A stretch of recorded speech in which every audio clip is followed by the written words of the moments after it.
City cable ప్రేక్షకులకు CA MR Prasad నమస్కారాలు.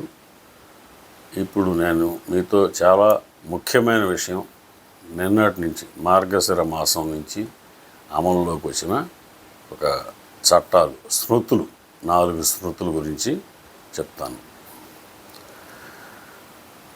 ఇవి 29 గతం వరకు, అంటే 20వ తారీఖు వరకు ఉన్న 29 కార్మిక చట్టాలని 4 స్మృతుల్లోకి మార్చి కేంద్ర ప్రభుత్వం 2023 చివరిలో పార్లమెంట్లో ఆమోదం పొంది 2 లోక్సభ రాజ్యసభల్లో గెజెట్ నోటిఫికేషన్ ఇప్పుడు వచ్చింది. నిన్న తారీఖున గుర్తయితే మార్గశిర మాసం మొదటి రోజు.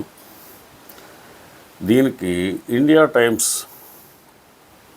పబ్లిషర్స్ గ్రూప్లో ఎకనామిక్ టైమ్స్ పేపర్ ఒకే ఒక మాట వాడారు: India implements 4 labour codes replacing 29 laws in biggest reform since independence. ఇంగ్లీష్లో చెప్పాను కాబట్టి తెలుగు. స్వాతంత్రం వచ్చాక భారతదేశంలోని అతిపెద్ద సంస్కరణలో దీనిలో ఇది భాగంగా ఇది వచ్చింది. అయితే ప్రస్తుత కేంద్ర ప్రభుత్వం ఎన్డీఏ, బీజేపీతో మెయిన్గా ఉన్న కేంద్ర ప్రభుత్వం ఈ సంవత్సరం మీకు గుర్తు చేయడానికి ఇది 3వ సంస్కరణ. మొదటిది ఇన్కమ్ ట్యాక్స్ కనీసం 12 సంవత్సరాల పాటు 2,50,000 వరకు మాత్రమే మినహాయింపు ఇస్తూ ఆదాయం మీద పన్ను విధించడానికి జూలై 24 అంటే ఎలక్షన్ అయిపోయిన వెంటనే వచ్చిన బడ్జెట్లో 2,50,000ని 7 లక్షల వరకు పెంచడం. అక్కడి నుంచి 7 నెలల్లో ఫిబ్రవరి 25లో 7 లక్షల నుంచి 12 లక్షలకు తీసుకెళ్లారు. ప్లస్ అదే లోక్సభలో ఆదాయం పన్ను చట్టం 1961ని, అంటే 64 సంవత్సరాలు ఉన్న చట్టాన్ని, అదంతా గ్రాంధిక భాష, సంస్కృతంలాగా ఉంటుంది. లాయర్లు, ఆడిటర్స్, చార్టర్డ్ అకౌంటెంట్స్ వీళ్ళకి మాత్రమే అర్థమవుద్ది. సామాన్య ప్రజలు, డిగ్రీ చదివిన వారికి కూడా అది అసలు అర్థం కాదు. కాబట్టి దాన్ని సరళీకరించాలనే ఉద్దేశంతో ఆదాయం పన్ను చట్టం 2025 తెచ్చారు. ఇప్పుడు రన్నింగ్ సంవత్సరాల్లో వచ్చే ఆదాయం కంటే ఏప్రిల్ 25 తర్వాత మనం తెచ్చుకునే ఆదాయానికి మార్చి 26 వరకు రిటర్న్స్ వచ్చే సంవత్సరం జూలైలో మొదలుపెట్టి మనం దాఖలు చేయాలి. దానికి ఈ కొత్త చట్టం అమల్లోకి వస్తుంది. సో మొదటి సంస్కరణ 2.5 లక్షల నుంచి 7 లక్షల నుంచి 12 లక్షల వరకు ఆదాయం ఉన్నవారు పన్ను చెల్లించవసరం లేదు. అంటే 2.5 నుంచి 12 అంటే 5 రెట్లు పెంచారు ఆదాయం పన్ను పరిమితి, విధించదగ్గ ఆదాయాన్ని. అది శ్లాఘనీయం. రెండోది, దీపావళికి ప్రధాని గారు, ఆదర్శ ప్రధాని నరేంద్ర మోదీ జిఎస్టీలో బాగా తగ్గిస్తామని ఆయన చెప్తే ఆర్థిక మంత్రి అది అందిపుచ్చుకుని దీపావళి కంటే ముందే దసరాకే మనకు ఫలితాలు అందించారు. అన్ని రాష్ట్రాల ఆర్థిక మంత్రుల సహకారంతో జిఎస్టీ కౌన్సిల్లో అప్పటి వరకు ఉన్న 4, 12, 18, 28 ప్రధానంగా ఈ 4 రేట్లు ఉన్న జిఎస్టీ రేట్లని అతి ఎక్కువ రేట్ అయిన 25% ప్లస్ 12%ని మొత్తంగా సమూలంగా తీసివేసి ఓన్లీ 5% ప్లస్ 18% మాత్రమే కంటిన్యూ చేస్తున్నారు. కొంతమంది తెలియక పన్నులు, పెద్ద రేట్లు వచ్చే పన్నులు తీసేశారు, ప్రభుత్వం ఆదాయం తగ్గుతుందేమో, మరి అభివృద్ధి కుంటిపడుతుందేమో, సంక్షేమ పథకాలు చేయలేరేమో అనుకున్నారు. కానీ ఇప్పుడు అక్టోబర్ అంకెలు కూడా జిఎస్టీవి బయటకు వచ్చేసినాయి. గత నెలల కంటే, సెప్టెంబర్, ఆగస్టు నెలల కంటే, అయితే 2024 అదే నెలలతో పోల్చుకుంటే పెరిగినాయి. దానికి మూలాలు వారికి తెలుసు, ఆర్థిక మంత్రికి. లేకపోతే మా బోటాలకు కొంత అర్థమవుతుంది. అదొక గొప్ప సంస్కరణ. మూడవది, ఇప్పుడు కార్మిక సోదరులు. సో బడుగు బలహీన వర్గాలు అంటాం మనం. కాకి దుస్తులు ధరించి ఫ్యాక్టరీలో ఫ్లోర్ లెవెల్ వర్కర్స్గా పనిచేసే వారి నుంచి కొంచెం ఏదో ఫ్యాను, బల్ల, లైటు కింద పనిచేసే మామూలు ఉద్యోగస్తుల దగ్గర నుంచి, గుమాస్తాల దగ్గర నుంచి అధికారుల వరకు వీళ్ళందరికీ ఉపయోగపడేది ఈ సంస్కరణలో భాగంగా వచ్చింది. మన ఈనాడు పేపర్ వారు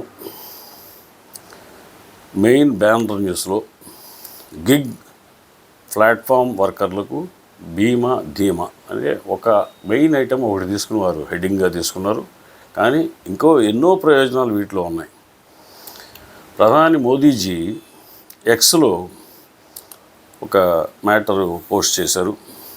కార్మిక సోదరీమణులకు ఇది చారిత్రాత్మకమైన రోజు, హిస్టారికల్ డే. 4 కార్మిక కోడ్లు మా ప్రభుత్వం అమల్లోకి తెచ్చింది. స్వాతంత్ర్యం తర్వాత కార్మికుల ప్రయోజనాల కోసం చేసిన అతిపెద్ద సంస్కరణ ఇది. భారత్లోని కార్మికులకు మేలు చేస్తాయి. ఇప్పుడు మనకు చాలా విదేశీ సంస్థలు వస్తాయి, ఇది ఆయన చెప్పలేదు, నేను యాడ్ చేస్తున్నాను. మరి వచ్చినప్పుడు మన కార్మికుల సంరక్షణ బాధ్యత ప్రభుత్వం తీసుకునేదానికి కూడా దీనిలో ఏర్పాటు చేశారు. ఈజ్ ఆఫ్ డూయింగ్ బిజినెస్ అనేది ప్రధాని గారు ఎప్పటి నుంచో వాడే మాట. దానికి కూడా ఇది మరింత సులభతరం చేస్తుంది. అలాగే ఈ సంస్కరణలతో ఒక బలమైన వ్యవస్థ రూపొందుతుంది. అది కార్మికులకు రక్షణ, ప్రొటెక్షన్ కల్పించడమే కాకుండా దేశ ఆర్థిక అభివృద్ధికి కొత్త జవసత్వాలను ఇస్తుంది. నూతన ఉద్యోగ అవకాశాలు లభిస్తాయి, ఉత్పత్తి పెరుగుతుంది. వికసిత్ భారత్, ఆయన అదే పనిగా చెప్పే వికసిత్ భారత్ దిశగా మన యాత్ర వేగవంతంగా సాగుతుంది. ఈ 4 మాటలు ఆయన ఎక్స్లో పోస్ట్ చేశారు.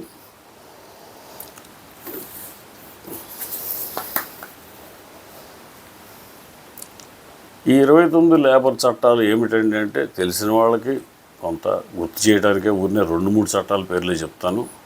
మినిమం వేజెస్ యాక్ట్, కనీస వేతనం, లేకపోతే యజమానులు కొంతమంది కొన్ని చోట్ల వెట్టి చాకరీ దగ్గర నుంచి దోపిడీ చేసుకుంటారు కార్మికుల శ్రమని.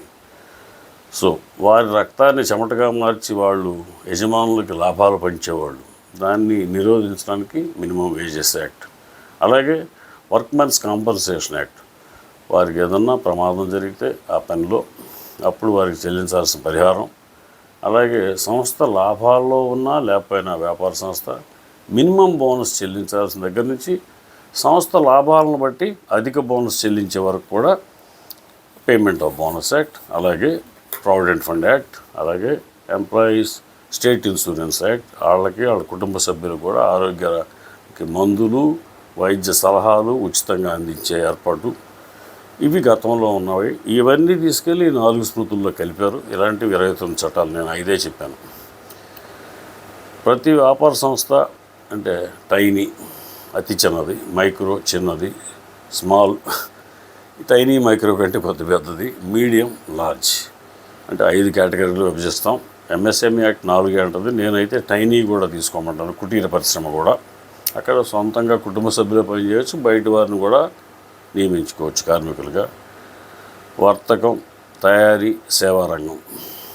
ఒక ఉద్యోగస్తుడిగా లేకపోయినా, ఒక్క ఉద్యోగస్తుడు లేని సంస్థ అంటే ఆయనే ఓనర్గా తనే ఉదయం షాప్ తీసుకుని ఏదైనా అమ్మకం లేదా సేవలు తను ఒక్కడే చేసేవాళ్ళు కూడా కొన్ని సంస్థలు ఉన్నాయి చిన్నవి, టైనీ, అందుకనే తీసుకున్నాను. కానీ స్థానిక లేబర్ కార్యాలయంలో ఎంప్లాయీస్ 0 అయినా కూడా ఆ సంస్థను నమోదు చేయించవలసిన బాధ్యత మన మీద ఉంది. లేదు ఒకడే ఎంప్లాయీ ఉన్నారు, 2, 3, అలా ఎంత వందల వేల మంది కూడా ఉండవచ్చు కొన్ని సంస్థల్లో. అది ఆ సంఖ్య తెలిపి అక్కడ వాళ్ళు ఇచ్చిన ఫారంలో ప్రకారంగా పూర్తి చేసి నమోదు